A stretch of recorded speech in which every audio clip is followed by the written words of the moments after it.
जय श्री कृष्णा दोस्तों, कैसे हैं आप सब। आप सभी को आंवला नवमी की ढेर सारी शुभकामनाएं।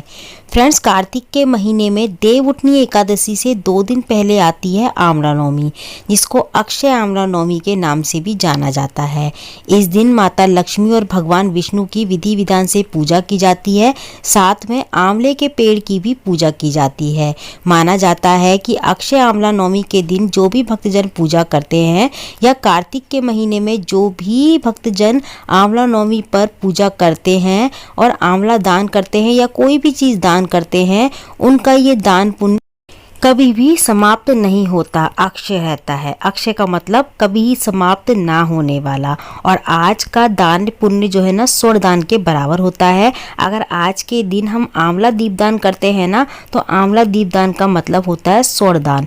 फ्रेंड्स, ये पूजा जो है ना, पहली बार माता लक्ष्मी ने आंवले के पेड़ के नीचे बैठ के आंवले के रूप में भगवान शिव और भगवान विष्णु की पूजा की थी। मतलब उन्होंने आंवले को रख के, 2 आंवले रख के, एक को रूप दिया था भगवान शिव का और दूसरे को रूप दिया था भगवान विष्णु का, और ये पूजा की थी।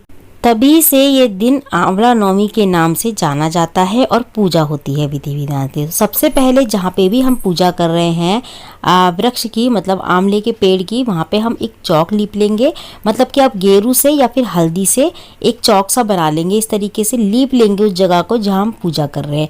थोड़ा सा हम गमले को भी लीप लेंगे, आंवले के गमले को। देखिए, अगर आपके पास आंवले का पेड़ या फिर पौधा नहीं है तो आप ना तुलसी के पेड़ की पूजा भी कर सकते हैं आंवले के रूप में। मतलब कि मन में हमें भाव रखना है कि आंवले का पेड़ है, हम तुलसी की पूजा भी कर सकते हैं अगर पेड़ नहीं है। अगर हमारे घर के आसपास पेड़ नहीं है, आसपास के मंदिर में भी पेड़ नहीं है आंवले का, या कहीं नहीं है पेड़ आंवले का, तो तुलसी की भी पूजा आप कर सकते हैं। ठीक है, तो इसमें ये नहीं है कि आंवले का पेड़ नहीं है तो आप आंवले की वृक्ष की पूजा नहीं कर सकते, आपको उतना पुण्य नहीं मिलेगा। आप तुलसी की पूजा करेंगे तब भी आपको उतना ही पुण्य मिलेगा, क्योंकि उस पे भी भगवान विष्णु और माता लक्ष्मी का वास होता है, तुलसी माता पे भी। तो यहाँ पे हम ना सबसे पहले चौक पूज के मतलब कि हल्दी और गेरू से चौक सा बना लेंगे। उसके ऊपर मैंने अष्टदल कमल बना दिया है। आप यहाँ पे एक चौक भी बना सकते हैं या स्वास्तिक भी बना सकते हैं। इसके बाद हम देसी घी का एक दीपक जला लेंगे। देसी घी का दीपक जलाने के बाद सबसे पहले हम जल से पेड़ को सींचेंगे, पेड़ की जड़ को सींचेंगे। तो यहाँ पे मैं सबसे पहले जल दे रही हूँ। देखिए, ये पूजा या तो ब्रह्म मुहूर्त में सुबह होती है या शाम को होती है। आप 5 बजे के आसपास इस पूजा को कर सकते हैं। फ्रेंड्स, आंवला नवमी के दिन माना जाता है कि पूजा करने के बाद जो है ना, आंवले के वृक्ष के पास बैठ के या नीचे बैठ के भोजन भी करने की परंपरा बताई गई है। तो अगर आपके यहाँ आंवले का पेड़ है तो आप उसके नीचे शाम को भोजन जरूर करें बैठ के। तो क्योंकि फ्रेंड्स, पहली बार माता लक्ष्मी ने आंवले के पेड़ के नीचे बैठ के भगवान विष्णु को भोजन कराया था। उसके बाद उसी पेड़ के नीचे खुद भी भोजन किया था।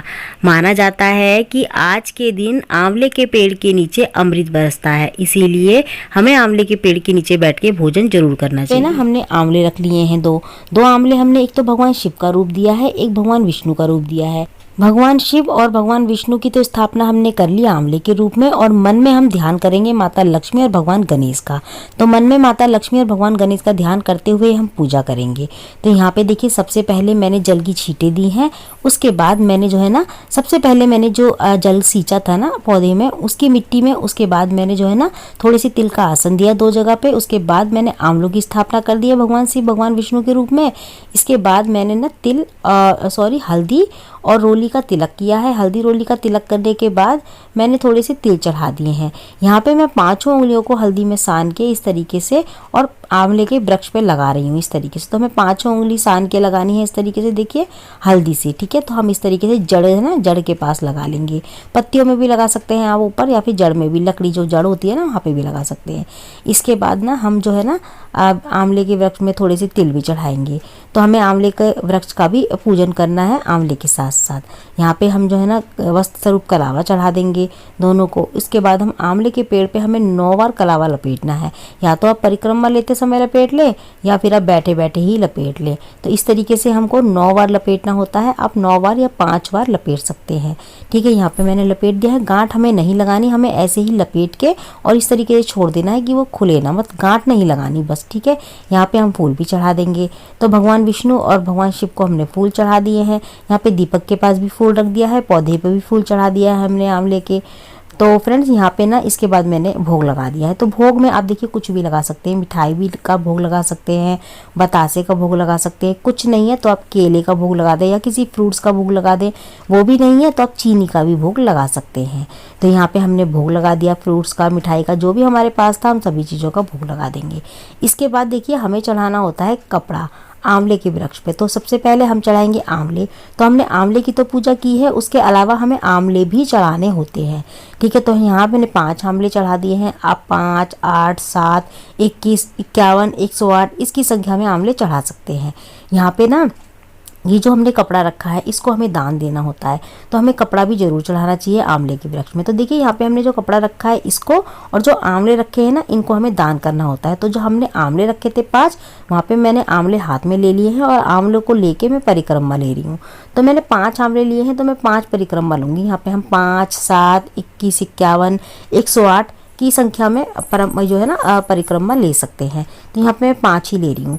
तो यहाँ पे देखिए अगर आप जितनी परिक्रमा लेना चाहते हैं उस हिसाब से यहाँ पे आप आंवले रख लें या कुछ और चीज़ भी रख सकते हैं, जैसे कि ड्राई फ्रूट से मखाने, इस तरीके की चीज़ें भी रख सकते हैं ताकि आपको याद रहे कि आपने कितनी परिक्रमा ली है। आप परिक्रमा लेते जाओगे और नीचे रखते जाओगे। इस तरीके से हमें परिक्रमा जरूर लेनी है आंवले के वृक्ष की।